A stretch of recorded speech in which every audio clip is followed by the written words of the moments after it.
The Wallabies left the field after their hard-fought encounter with Ireland carrying a feeling that will linger for quite some time. It was not simply the disappointment of losing a test match, but the realization that they had allowed a winning position to slip away.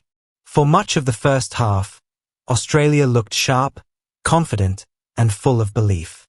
The team played with purpose, moved the ball effectively, and challenged Ireland in almost every area of the game.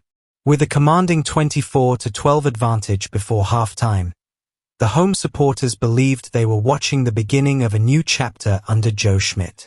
Everything appeared to be falling into place, yet international rugby has a way of punishing even the smallest lapse in concentration.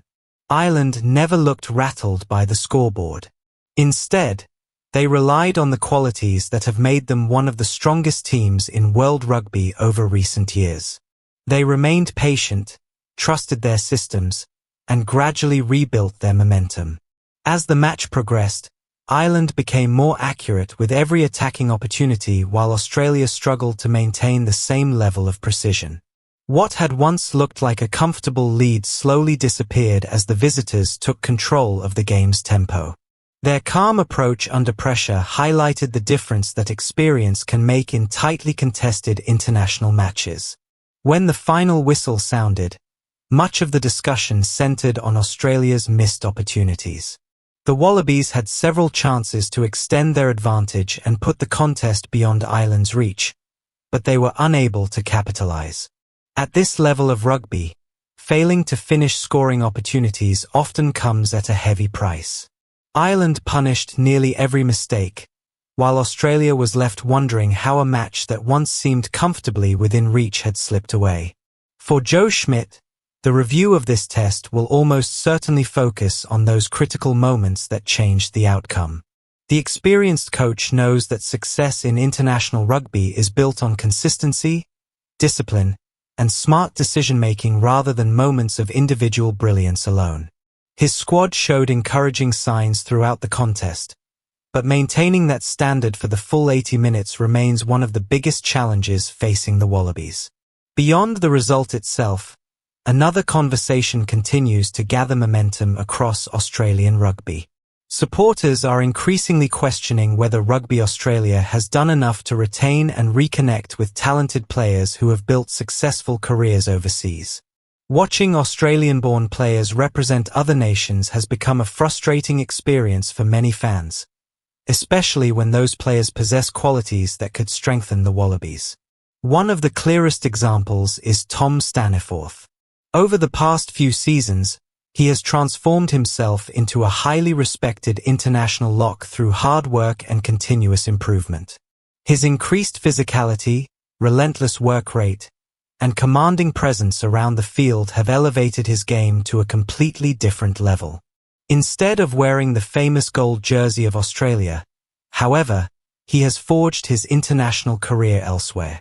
His journey has sparked debate about whether Rugby Australia could have done more to recognize his development before another nation benefited from his talent.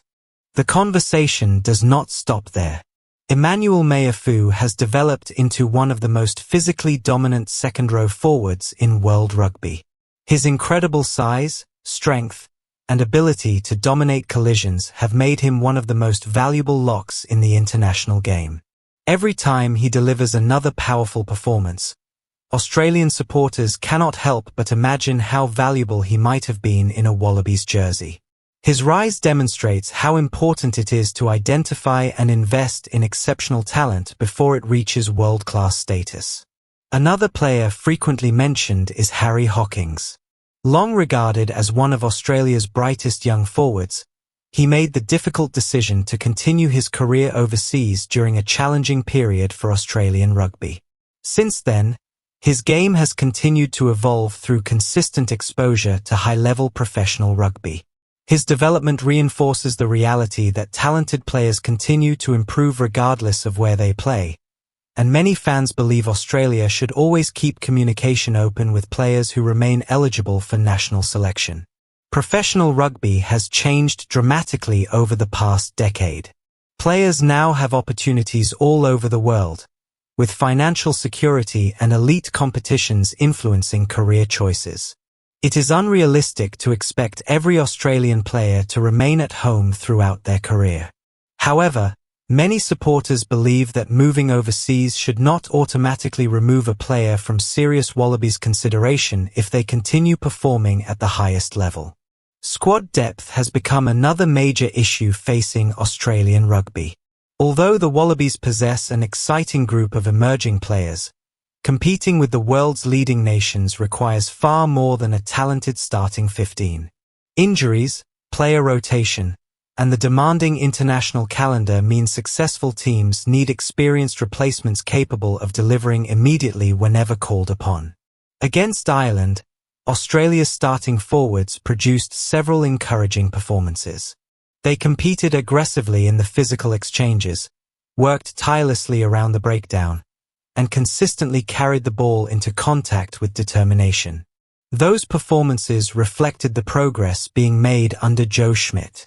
Nevertheless, modern international rugby demands quality across an entire squad rather than relying on the starting lineup alone. This is where Rugby Australia faces one of its biggest strategic decisions. Developing future stars remains essential for long-term success, but immediate competitiveness cannot be ignored. Blending promising young players with experienced professionals is often what separates good international teams from championship-winning sides. Finding that balance will be one of the defining challenges over the coming seasons. Despite the disappointment of the result, there were genuine positives for Wallabies supporters to take away. Australia's attacking structure appeared more organised, support play improved significantly, and the team displayed greater confidence with the ball than many previous performances. Those improvements suggest that Joe Schmidt's coaching philosophy is beginning to influence the squad in meaningful ways. Still, progress in elite rugby is ultimately measured by victories. Encouraging performances are valuable during the rebuilding process, but supporters naturally want results against the world's strongest opponents. Closing out matches from winning positions must become a priority if Australia hopes to return to rugby's top tier. Looking ahead, the next few months may prove critical for Australian rugby. Selection decisions, player management, and long-term planning will all receive increased attention as preparations continue for future international competitions. Every choice made by Rugby Australia has the potential to influence the direction of the national team for years to come. For Joe Schmidt, the challenge is becoming increasingly clear. He must continue developing the exciting young players already within the Wallabies environment while remaining open to experienced Australians who have established themselves overseas. International rugby rewards nations that maximize every available resource, and Australia cannot afford to overlook players capable of strengthening the squad immediately. Although the defeat against Ireland was painful, it also provided valuable lessons. The Wallabies demonstrated that they possess the talent to compete with one of the best teams in world rugby. Their challenge now is transforming promising performances into complete 80-minute displays. If they can become more clinical in attack, make better decisions under pressure, and continue building greater squad depth, Australia has every reason to believe brighter days lie ahead. The Wallabies have a proud rugby tradition, passionate supporters, and an exciting generation of players. The next step is proving that potential can consistently translate into victories because, at the highest level of rugby, championship teams seize every opportunity, while rebuilding teams learn the hard way how costly missed chances can become.